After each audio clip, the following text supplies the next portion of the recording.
हाँ जी, सभी साथियों को नमस्कार। पशु ज्ञान एंड वेट सब ऑफिशियल यूट्यूब चैनल पर आप सभी का स्वागत है। इस क्लास के अंदर हम इम्यूनोलॉजी के बारे में पढ़ेंगे, जो कि एनिमल फिजियोलॉजी का एक चैप्टर है। इम्यूनोलॉजी का मतलब क्या होगा? इम्यूनो का मतलब होगा इम्यूनिटी और लॉजी का मतलब होता है स्टडी। यहाँ पर हम इम्यूनिटी की स्टडी करते हैं और सबसे पहले ये स्टडी किसने की थी? एडवर्ड जेनर ने की थी, जिन्होंने चेचक के टीके का आविष्कार किया था। किसने? एडवर्ड जेनर ने किसका आविष्कार किया था? चेचक के टीके का, स्मॉल पॉक्स के टीके का आविष्कार किया था।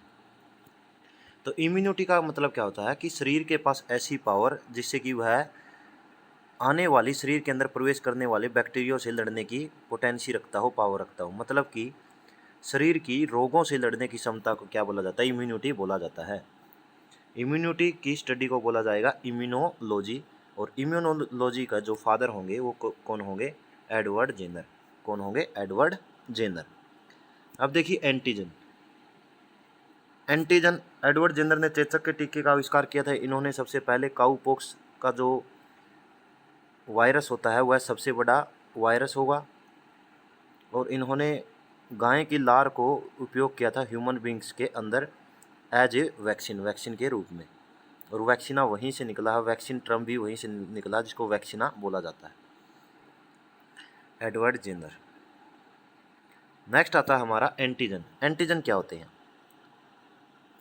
एंटीजन शरीर के अंदर बाहर से प्रवेश करते हैं और ये शरीर के अंदर जाकर क्या करते हैं?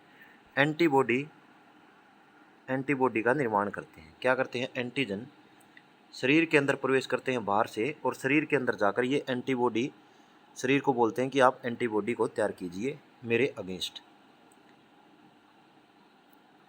तो जो अच्छे एंटीजन होते हैं उनके अंदर क्या खास बात होती है? अच्छे एंटीजन का जो मोलिकुलर वेट होगा वो ज़्यादा होता है।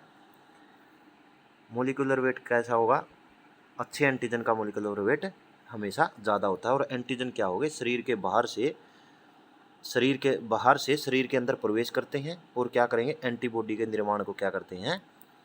स्टिमुलेट करेंगे, प्रेरित करेंगे। एंटीबॉडी क्या होती है? जैसे ही शरीर के अंदर एंटीजन ने प्रवेश किया, तो शरीर के अंदर B lymphocyte and plasma cell के द्वारा ग्लाइकोप्रोटीन मॉलिक्यूल्स क्या किए जाते हैं? बनाए जाते हैं। ग्लाइकोप्रोटीन मॉलिक्यूल्स बनाए जाते हैं। इन्हीं को क्या बोला जाता है? एंटीबॉडी बोला जाता है। शरीर के अंदर जैसे ही एंटीजन ने प्रवेश किया तो शरीर के अंदर बी लिम्फोसाइट और प्लाज्मा सेल के द्वारा ग्लाइकोप्रोटीन मॉलिक्यूल्स बनाए गए, और इन्हीं ग्लाइकोप्रोटीन मॉलिक्यूल्स को क्या बोला जाता है? एंटीबॉडी बोला जाता है। नेक्स्ट देखिए इम्यूनोग्लोबिन। इम्यूनोग्लोबिन क्या होता है? इम्यूनोग्लोबिन होती है हमारी 5 प्रकार की। कितने प्रकार की? 5 प्रकार की होती है। पहली इम्यूनोग्लोबिन होगी आई, जी और जी।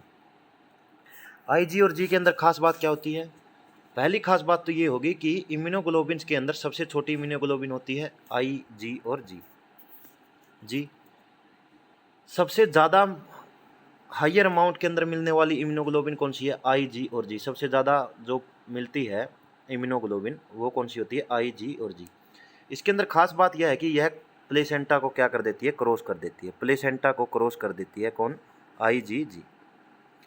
याद रखने के लिए जी से गर्भ के अंदर क्या होता है? प्लेसेंटा, और प्लेसेंटा को क्रॉस कर देती है आई, जी और जी। इसका मोलिकुलर वेट क्या होता है? कम होता है, लेकिन यह मिलती क्या है? सबसे ज़्यादा मात्रा के अंदर मिलती है।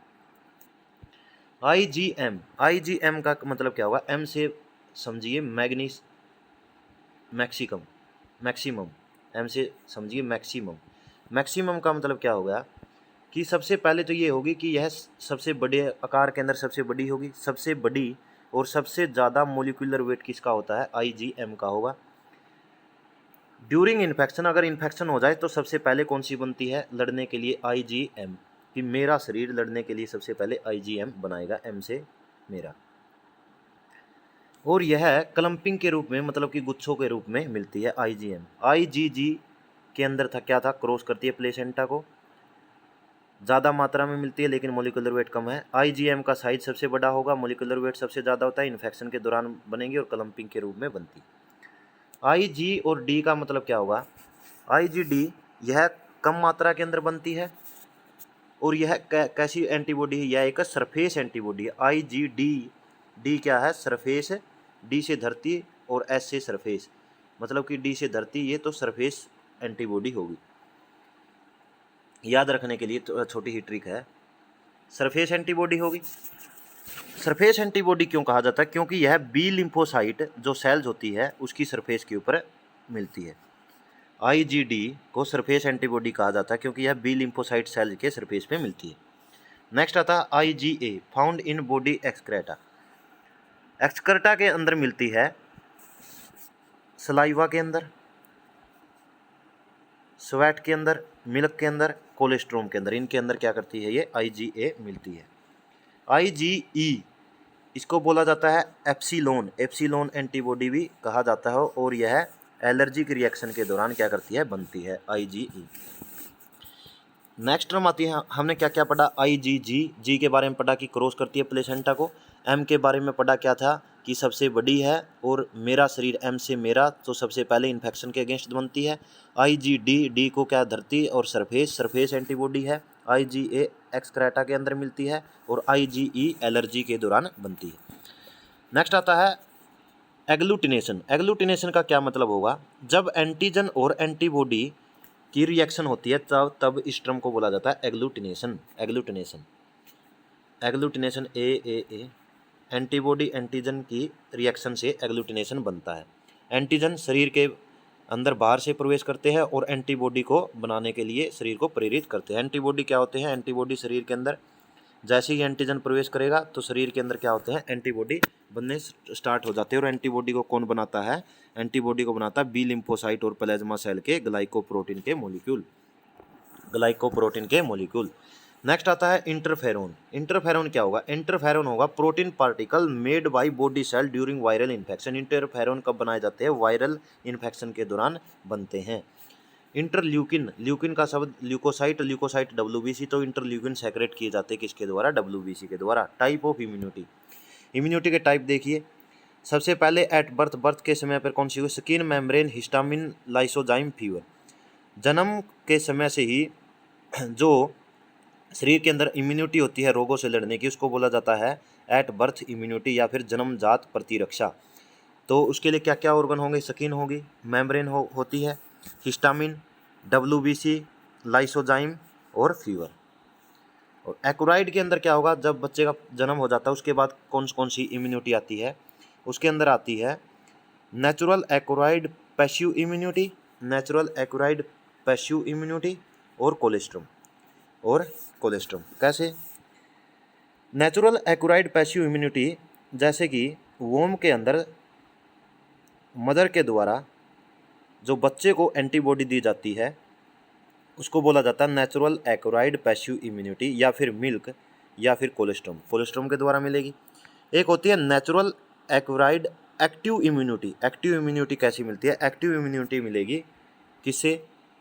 एफएमडी के वैक्सीन करना, किसी रोग के होने से प्राप्त जो भी इम्यूनिटी, जैसे कि किसी को रोग हो जाता है और उसके बाद आगे वह रोग नहीं हो पाता, उसको क्या बोला जाता है? Natural acquired active immunity. तो जो आर्टिफिशियल एक्वायर्ड इम्यूनिटी थी हमारे पास, एक्वायर्ड इम्यूनिटी थी, यह भी दो प्रकार की होती है। इसके अंदर पहली होगी artificial acquired inactive immunity. Inactive immunity के अंदर आता है टीएटी, मतलब टेटनस एंटीटॉक्सोइड और बोटुलिज्म, बोटुलिज्म। एक होती है आर्टिफिशियल एक्वायर्ड एक्टिव इम्यूनिटी, जैसे कि वैक्सीन। वैक्सीन किसके अंदर आती है? तो वैक्सीन आती है आर्टिफिशियल एक्वायर्ड एक्टिव इम्यूनिटी के लिए, और आर्टिफिशियल एक्वायर्ड इनएक्टिव इम्यूनिटी होती है टेटनस टॉक्सोइड और बोटुलिज्म एंटीटॉक्सिन। ये तो इम्यूनोलॉजी के अंदर सिर्फ यही पढ़ना, जो जो मेन पॉइंट्स है इसके अंदर वे होंगे कि जो आईजीजी होती है यह क्रॉस करती है किसको? जी से गर्भ, प्लेसेंटा को क्रॉस करेगी। आईजीएम, मेरा शरीर, सबसे पहले किसी भी इन्फेक्शन के प्रति यही बनती है। आईजीडी, डी को बोला जाता है सरफेस, और आईजीए एक्सक्रेटा के दौरान निकलती है, और आईजीई यह निकलती है एलर्जी के दौरान, यह बनती है। इसके बाद डबल ए किया था हमने, इसके अंदर एग्लूटिनेशन एंटीजन और एंटीबॉडी की रिएक्शन के दौरान बनते हैं। इंटरफेरोन वायरल इन्फेक्शन के दौरान बनते हैं।